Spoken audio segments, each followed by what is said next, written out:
भगवान की जय। प्यारे कृष्ण कन्हैया लाल की जय। श्री योग वासिष्ठ महारामायण उत्पत्ति प्रकरण चल रहा है और आज है 35वां सर्ग। श्री वशिष्ठ जी बोले, हे राम जी, तब सारथी राजा को गृह में ले आया तो स्त्रियां, मंत्री, बांधव और कुटुंबी रुदन करने लगे और बड़े शब्द होने लगे। सिद्धि की सेना लूटने लगी। हाथी घोड़े स्वामी बिना फिरते थे। फिर ढिंढोरा फिराया गया कि राजा सिद्ध की विजय हुई। निदान सब और शांति हुई। सिद्ध राजा के ऊपर छत्र होने लगा और सब पृथ्वी का राजा वही हुआ। जैसे क्षीर समुद्र से मंदराचल निकल के शांत हुआ, वैसे ही सब और शांति हुई। हे राम जी, जब राजा विदुरथ गृह में आया तब उसकी और दूसरी लीला को देख के प्रबुद्ध लीला कहने लगी, हे देवी, यह शरीर से वहाँ क्यों कर्जा प्राप्त होगी? यह तो भर्ता को ऐसे देख के मृतक रूप हो गई है और राजा भी मृत्यु के निकट पड़ा है। केवल कुछ श्वास आते जाते हैं। देवी बोली, हे लीले, यह जितने आरंभ तू देखती है कि युद्ध हुआ और नाना प्रकार का जगत है, सो सब भ्रांति मात्र है। और तेरा भर्ता जो पद्म था, उसका हृदय जो मंडपाकाश में था, वही यह संपूर्ण जगत स्थित है। पद्म का मंडपाकाश श्री वशिष्ठ ब्राह्मण के मंडपाकाश में स्थित है और वशिष्ठ ब्राह्मण का मंडपाकाश चिदाकाश के आश्रय स्थित है। हे लीले, यह संपूर्ण जगत वशिष्ठ ब्राह्मण की पुर्यष्टक में स्थित है, सो आकाश में ही आकाश स्थित है। किंचन है, इससे संपूर्ण जगत फुरता है, पर वास्तव में किंचन भी कुछ वस्तु नहीं। आत्मसत्ता ही अपने आप में स्थित है। उस आत्मतत्ता में अहम त्वम जगत भ्रम से भासता है, कुछ उपजा नहीं। हे लीले, उस वशिष्ठ ब्राह्मण के मंडपाकाश में नाना प्रकार के स्थान हैं और उनमें प्राणी आते जाते और नाना व्यवहार करते भासते हैं। जैसे स्वप्न सृष्टि में नाना प्रकार के आरंभ भासते हैं तो हैं सो असत रूप ही, वैसे ही यह जगत भी असत रूप है। हे लीले, ना यह दृष्टा है और ना आगे दृश्य है, सब ब्रह्म रूप है। दृष्टा, दर्शन, दृश्य त्रिपुटी व्यवहार में है। जो दृश्य नहीं तो दृष्टा कैसे? सब असत रूप है।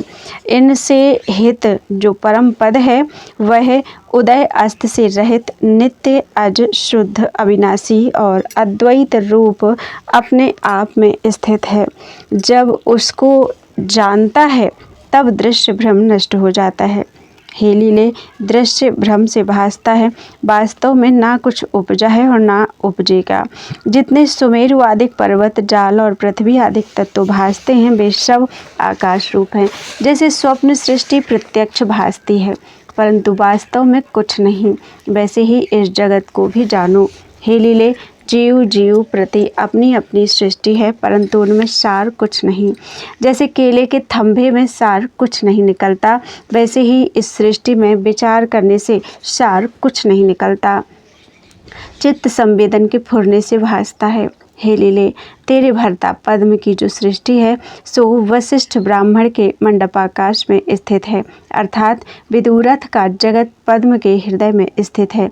वहाँ तेरा शरीर पड़ा है और राजा पद्म का भी शव पड़ा है। हे लीले, तेरे भर्ता पद्म की सृष्टि हमको प्रदेश मात्र है। उस प्रदेश मात्र में अंगुष्ठ प्रमाण हृदय कमल है। उसमें तेरे भर्ता का जीव आकाश है और उसी में यह जगत फुरता है। सो प्रदेश मात्र भी है और दूर दूर से दूर कोटि योजन पर्यंत है। मार्ग में वज्रसार की नाई तत्वों का आवरण है। उसको लांग के तेरे भर्ता की सृष्टि है। जहाँ वह शव पड़ा है उसके पास यह लीला जाय प्राप्त हुई। लीला ने पूछा, हे देवी, ऐसे मार्ग को लांग के वह क्षण में कैसे प्राप्त हुई? और जिस शरीर से जाना था वह शरीर तो यहीं पड़ा है, वह किस रूप से वहाँ गई और वहाँ के लोगों ने उसको देख के कैसे जाना है? सो संक्षेप से कहो। देवी बोली, हे लीले, इस लीला के वृत्तांत की महिमा ऐसी है जिसके धारे से यह जगत भ्रम निवृत्त हो जाता है। उसे मैं संक्षेप से कहती हूँ। हे लीले, जो कुछ जगत भासता है वह सब भ्रम मात्र है। यह भ्रम रूप जगत पद्म के हृदय में फुरता है। उसमें विदुरथ का जन्म भी भ्रम मात्र है। लीला का प्राप्त होना भी भ्रम है। संग्राम भी भ्रम रूप है। विदुरथ का मरना भी भ्रम रूप है और उसके भ्रम रूप जगत में तुम हम बैठे हैं।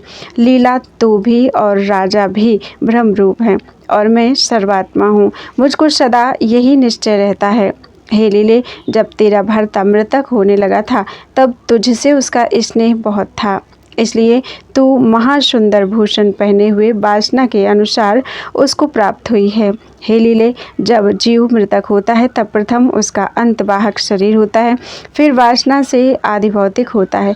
उसी के अनुसार तेरा भर्ता जब मृतक हुआ तब प्रथम उसका अंतवाहक शरीर था, उससे आदि भौतिक हो गया, और जब आदि भौतिक हुआ तब प्रथम उसको जन्म भी हुआ और मरण भी हुआ।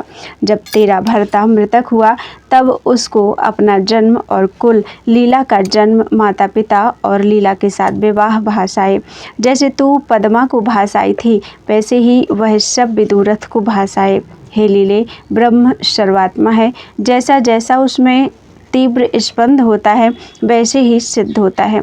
मैं ज्ञप्ति रूप चैतन्य शक्ति हूँ। मुझको जैसी इच्छा करके लोग पूजते हैं वैसे ही फल की प्राप्ति होती है। हे लीले, जैसी जैसी इच्छा करके कोई हमको पूजता है उसको वैसे ही सिद्धता प्राप्त होती है। लीला ने जो मुझसे वर मांगा था कि मैं विधवा ना हूँ और इसी शरीर से भर्ता के निकट जाऊँ, और मैंने कहा था कि ऐसे ही होगा, इसलिए मृत्यु मूर्छा के अनंतर उसको अपना शरीर भासाया और अपने शरीर सहित जहाँ तेरे भात्र पद्म का शव पड़ा था वहाँ मंडप में वैसे ही शरीर से उसके निकट जा प्राप्त हुई है। हे लीले, उसको यह निश्चय रहा कि मैं उसी शरीर से आई हूँ। इति श्री योग वासिष्ठे उत्पत्ति प्रकरणे लीलोपाख्याने मृत्यु मूर्छांतर प्रतिमा वर्णनाम पंचत्रिंशत्तमः सर्गः। बोलो वृंदावन बिहारी लाल की जय। त्वदीयं वस्तु गोविंद तुभ्यमेव समर्पये, तेन त्वदङ्घ्रिकमले रतिं मे यच्छ शाश्वतीम्।